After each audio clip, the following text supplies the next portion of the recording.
This is a multifaceted attack concerning this swine flu. It's a psyop on one end. Let's see how many people will rush to the hospital. Let's see how many people will wear paper masks. Let's see how many people will hold themselves up in their basements. Let me see how many people will agree to close down school districts, to not show up to work.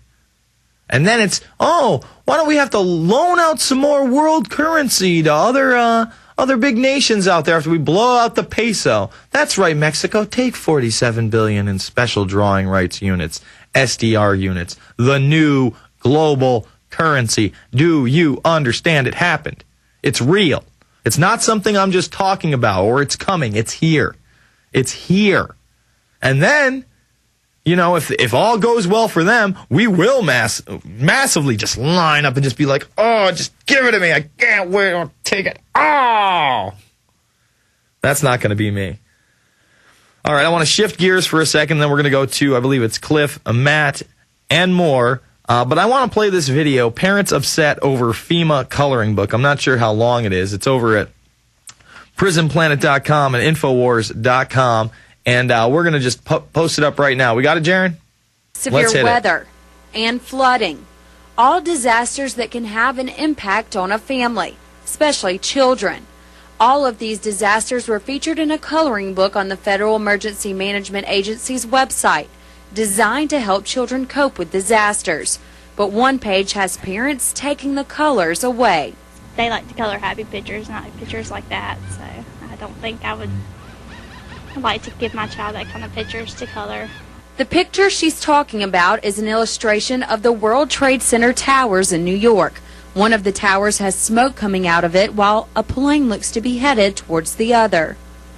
I spoke with one parent from New York.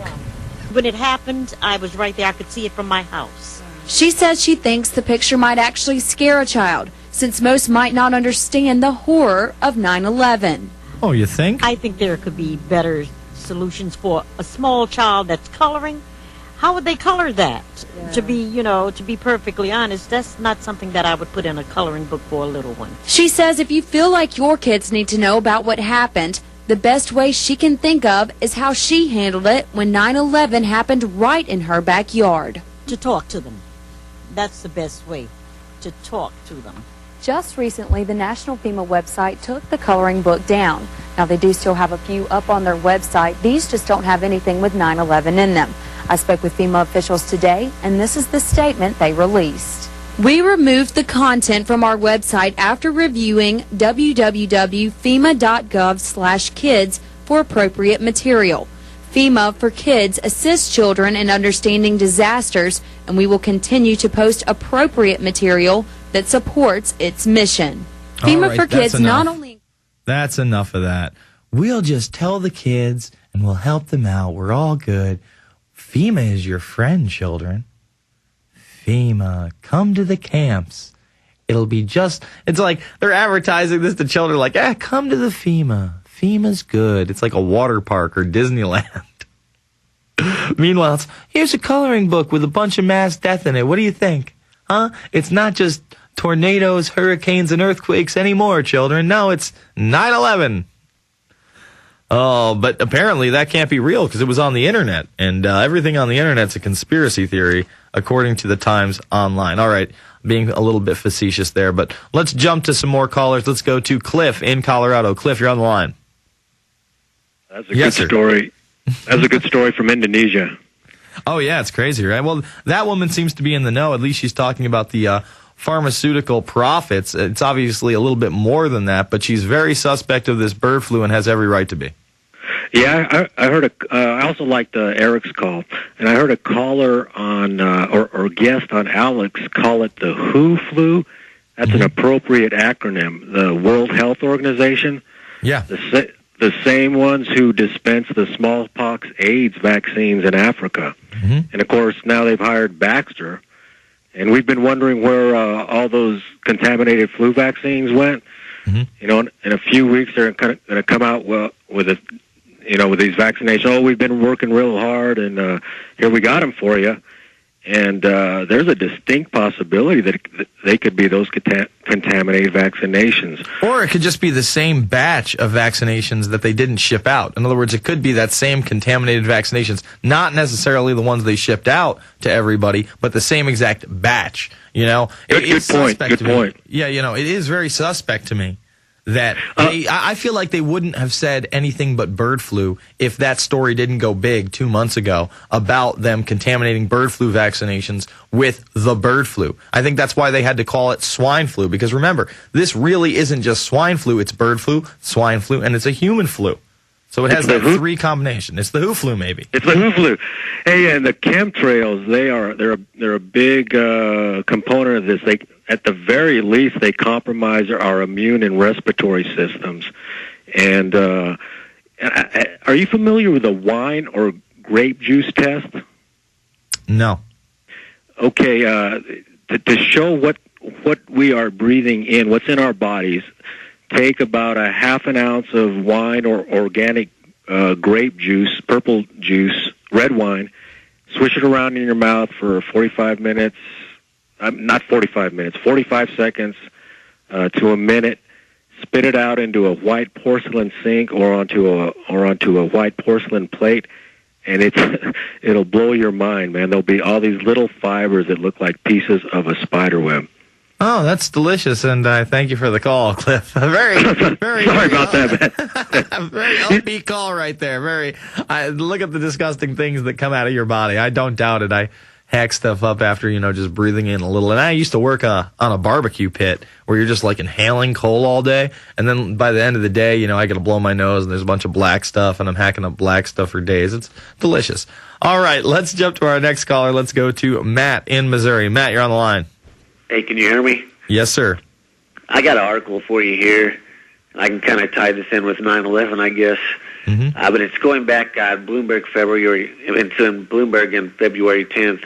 Okay. And you remember when on 9/11 how there was people that were told not to fly on that day and sure not to be in the building on that day? Well, this kind of ties into that with this flu deal. Okay. And this is Bloomberg News, February 10th. And you can do a search for this, but the headline is Panasonic Sends Workers' Families Home on Flu Risk.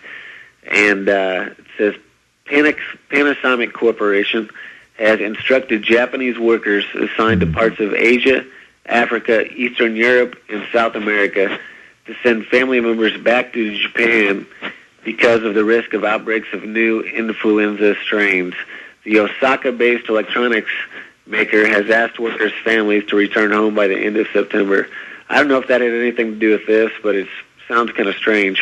And when did they put this out? They put this in the beginning of February, huh? Well, you know what? That would coincide with Baxter releasing their flu vaccination 2 weeks later. That's when they got caught. Bloomberg article February 24th is the first one to expose, at least in this country, and really the only article to expose in this country, that Baxter sent out those tainted vaccines with bird flu virus in them. And remember, it was 3 types of viruses, 2 bird flu, 1 other. So that's a distinct possibility. That's something to keep an eye on. Panasonic sends workers home is the headline you said? Yeah, Panasonic sends workers' families home on flu risk. Families' homes on flu risk. All right, I'm going to check that article out. I thank you for the call. Let's jump to, Joe in New Mexico. Joe, you're on the line. Hey, Jason, how you doing? Good. I'm not to correct you or anything on the little details, but the CDC, I was digging around their site, and they're actually calling it 4 strains. Oh, really? In three countries, and what it is 2 of the strains are probably swine, and they're one from Europe and one from Asia, and then the avian and the human are both from North America. So you're telling me there's 2 separate swine flus, but that's odd because they're saying that the swine flu, you're saying... No, it's the same. If they say it's the same one, yeah, right, 2 separate strains. Yeah, 2 separate swine flu, 1 avian, 1 human. But what's weird about that is you just told me that the 2 swine flu, neither would have originated in Mexico, right? You said Asia and what else? That's what the site says. But then some of the reports that are quoting the site actually say that it's 2 human that are coming from Europe and Asia. But the actual site, when you dig around some of the reports that they did... But Europe and Asia, I don't understand how that could even be possible. Remember, this is supposed to be coming out of Mexico. So how does the swine flu virus that's broken out, and then all of a sudden it's Europe and Asia? This is off the CDC's website. You got to dig around it. I put a bunch of links up on my site, and I can MySpace that to you. Please do. But then it kind of coincides with the Baxter deal. But think about this and what Alex has been talking about, and you as well. You're listening to GCN, the world leader in independent talk radio.